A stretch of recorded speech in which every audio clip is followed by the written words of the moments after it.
In today's video, I am going to focus on anatomy around hip, pelvis, and lumbar spines.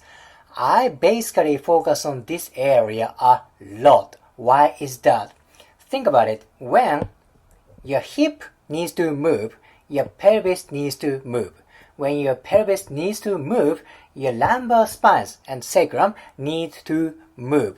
Thus, when one of these places doesn't move, whole movement of this place is aggravated. That is why when you see other treatment videos, you notice I focus on this area a lot.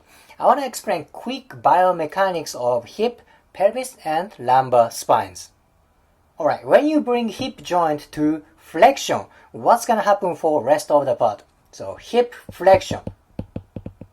What's going to happen for your pelvis? Pelvis goes to this way. This is posterior tilt. Posterior tilt. Then if your pelvis goes to posterior tilt, what's going to happen for lumbar spines? Lumbar spines kind of flatten during posterior tilt. What is this kind of a flattening movement? This is core flexion. Hip flexion, posterior tilt, and core flexion.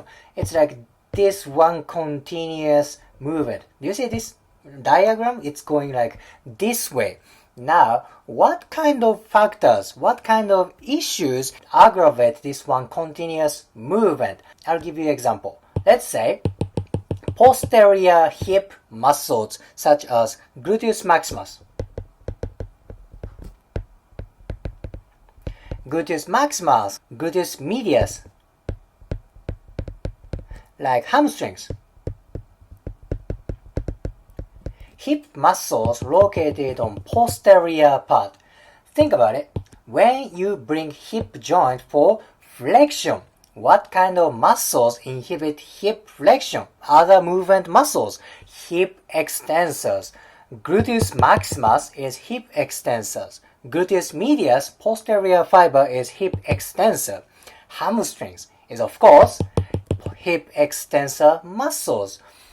If you want to bring hip joint for flexion, these hip extensors need to be very flexible. If you can't do flexion very much, you can't bring pelvis for posterior tilt because of this biomechanics. Does it make sense? Then, when your back muscles get tight, you can't bring your core to flexion. What kind of muscles inhibit core flexion? It's basically back muscles, like erector spinae. Erector spinae, multifidus.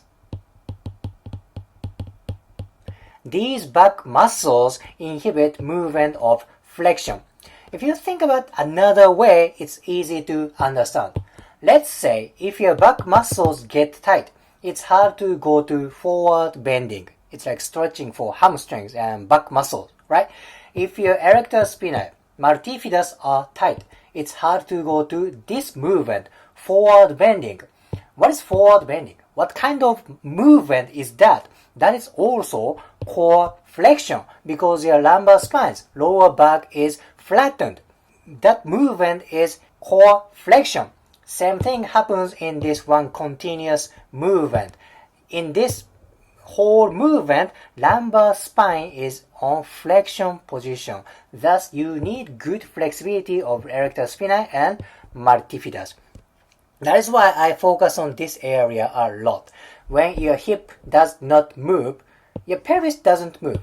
If your pelvis doesn't move, your lumbar spines and sacrum don't move. That is why I focus on this area for my treatment video a lot. Alright, this is one way. Hip flexion, pelvis posterior tilt, and core flexion. This is one way. There should be another way, that is hip extension. Now I'm gonna explain for hip extension and relationship with pelvis lumbar spines. Alright, let's say if you bring hip to extension position. Hip extension. What's gonna happen for your pelvis? Pelvis goes to this way. This is anterior tilt. anterior tilt. Then when your pelvis goes to anterior tilt, what's going to happen for lumbar spines? It goes kind of this way. There's more curvature for lumbar spines, more convex space right here. This is extension, core extension. That opposite way from hip flexion pattern, right? Hip flexion pattern was like this one way, right? Extension pattern is completely opposite. Hip extension, pelvis anterior tilt, and core extension. It's opposite flow from hip flexion flow. What kind of muscles inhibit hip extension? That's opposite from the previous section. Basically, anterior hip muscles that do hip flexion. If hip flexors are tight, it's hard to bring a hip joint to extension. That makes sense. Now, what kind of muscles do hip flexion? It's like rectus femoris. Rectus femoris, tensor fascia lata. Tensor fascia lata, gluteus medius anterior part. Gluteus medius anterior part. Anterior hip muscles. They do hip flexions. Thus, when hip flexors get tight, it's hard to bring a hip joint to extension. That makes sense. Then, what kind of muscles inhibit back extension, core extension? It's basically anterior abdominal muscles or anterior core muscles. So it's like this muscle. This is rectus abdominis. Rectus abdominis. Function of rectus abdominis is what? Core flexion. Okay? Rectus abdominis does core flexion, but you want core extension now. Does it make sense? When rectus abdominis gets tight, it's hard to bring your lumbar spine to extension position. Thus, this one continuous movement flow is aggravated. Let me erase drawing and I will relight. You will see more clear visualization.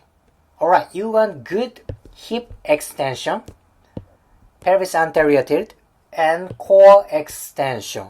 Basically, anterior hip muscles inhibit this one flow, plus core flexors inhibit this nice flow. What is the other way? Hip flexion pattern. When you bring hip to flexion, your pelvis needs to go to posterior tilt. Your lumbar spines need to go flexion. So when posterior hip muscles and back muscles get tight, usually this like a hip flexion movement flow is aggravated. That is why this hip pelvis lumbar spine mechanics is very important. If one part doesn't move, this restriction affects for whole part of this movement flow. This is freaking important place. I cannot emphasize enough. This is important place. If you liked today's video, please hit the like button, comment and subscribe. See you next video.